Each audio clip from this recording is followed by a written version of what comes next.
Greetings, Royal Family. I'm here with another video in the series about life lessons. So the first one we discussed was about how history will continue to repeat itself until you learn the lesson. The second one is that you don't have to be the parent you had. You don't have to do that. A lot of times, the way that we correct and criticize ourselves as adults is our own parents' voices that we've internalized, and now we chastise ourselves that way. And you don't have to be the parent you had. You can be nicer to yourself. You can be harder on yourself. Sometimes people do realize that they had two lacks of a parent and that didn't work for them.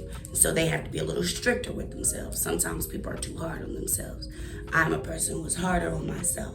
So a lot of times I try to make it a point to be like, Giovanni, don't be so hard on yourself. And take into account that like, you can go with the flow. You don't have to be so rigid and structured and boxed and definite. Life doesn't have to be like that. But it's a work in progress. So as you go through life, just really understand that you don't have to be the parent you had. You don't have to, your life doesn't have to look like your parents. The way you carry yourself, move, think, understand yourself doesn't have to look like your parents. It doesn't have to look like what you've seen before. It can look like something you've never seen, that this is what you want to see. And that's how I choose to move. I feel like I didn't get to see women like myself growing up. I got to see women who were like, well, these are society standards, so this is what we must adhere to. That is not me. I am very much so like, fuck what society said. Do what you want to do and be you. Do that. So don't box yourself in. Don't feel like you parents are your first role models. And a lot of time our parents, we want to be like them. And who doesn't want to be like their parent when they're a little kid? But as you grow, you can have your own ideas and understandings and raise your children differently, move differently in your own life. And so don't hinder your own success. Don't stand in your own way. And also understand that self-confidence, strong self-confidence and strong self-esteem starts as children. It starts when you support and embrace and uplift kids, and it starts when you're young. It starts at a very, very small age of feeling heard and feeling seen and feeling necessary and vibrant and creative and feeling like you can do things on your own. So sometimes when we don't feel like that as adults and we have problems with our own confidence and esteem as adults, we have to go back and be that parent that we wish we had or that we needed.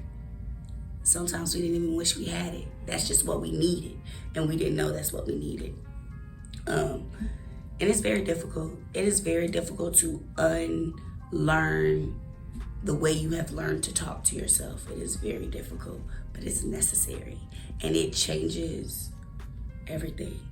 An example I have to offer is last year, I am my biggest critic. I am down my own throat, on my own neck, on top of my own head. I am in my own way.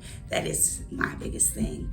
But I'm so hard on myself about it. Like, I used to talk to myself real bad. Like, you're dumb. Don't do that. Don't deprecate on yourself. Don't talk to yourself like that. Don't insult yourself. Don't do that. But that was how I was chastised as a kid. Are you dumb? Why are you doing that if you're not dumb? So I'm like, oh, you must be dumb. You did that and you act like you didn't know better. And now you just did that. So you're dumb? Are you dumb, Giovanni? So then I would be like, wow, I'm dumb. I'll be feeling real bad about myself because of how I talk to myself.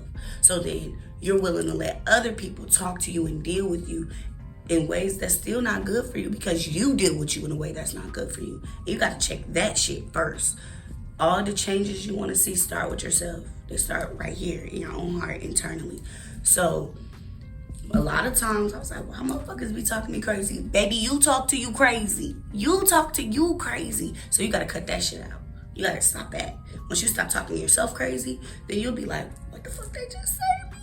Because now you like, I don't talk to myself like that, so I can't let nobody else talk to me like that. Now you get a little bit more defensive about yourself because you're not allowing you to mistreat you.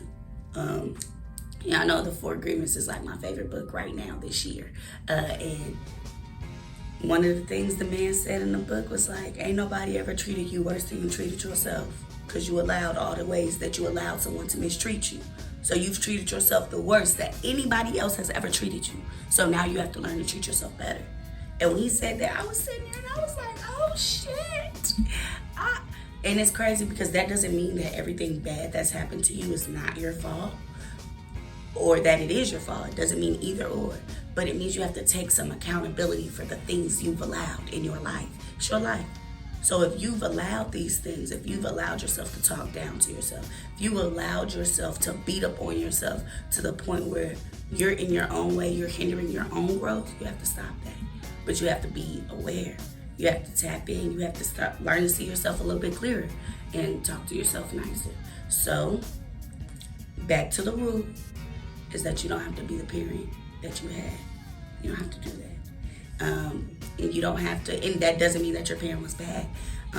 As a parent, I feel like I give parents all the slack in the world because you did the best you could with what you had at the time. A lot of the technologies, understandings, disciplines, ideals that we have now, we didn't have 25 years ago. And the way that the way information can freely flow now, you can literally go to school online. They did not have that shit. Like, you can get a whole degree online. They did not have that shit 30 years ago. They didn't. The way you can get information from across the whole world like this, that wasn't a thing 30 years ago. So like, we have to learn to adjust and learn to cut some slack. So our parents did the best they could with what they had at the time.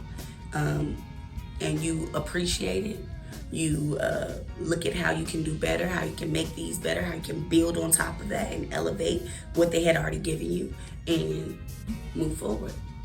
But I had to say this as the second video because history will continue to repeat itself until you learn the lesson.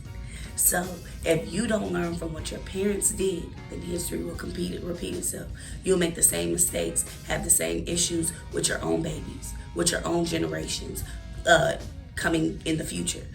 So history will continue to repeat itself. Learn, talk to your parents. Ask them why they did what they did, why they moved the way they moved. Talk to them, even if you're old. I know a lot of people who are older.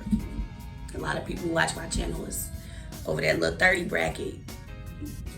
It's cool. You can still talk to your parents. You can never. The day you start learning is the day you start dying. The day you stop learning is the day you start dying. You can never learn too much.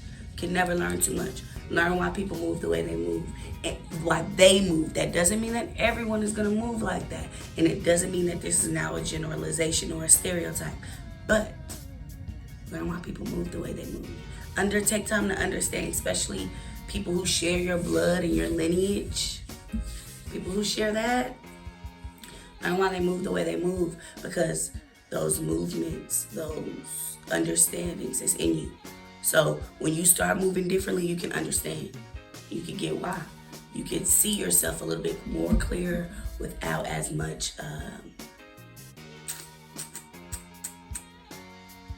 negativity or traumatic negativity that you would have. Because, oh, well, you did that to me when I was a kid. Like, no, take a step back.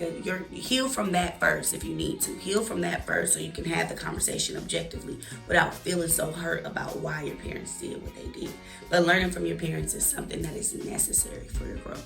It's necessary for everyone's growth. Like, we are, no man is an island. We are all part of a community. And until we realize that we are part of this community and take advantage of it, we're missing out. We're missing out. So, get into it. Get into it. Get into good conversations with your family, with your grandparents, with your parents, with your aunties, uncles, people who raised you, people who have been a part of your life, people who you've seen your whole life. Get into it with them. Get into a conversation that matters, okay? Y'all know the shit. Walk in your power, be you, and thrive. I'll see y'all soon. Happy Wednesday. Keep up with me on the community tab.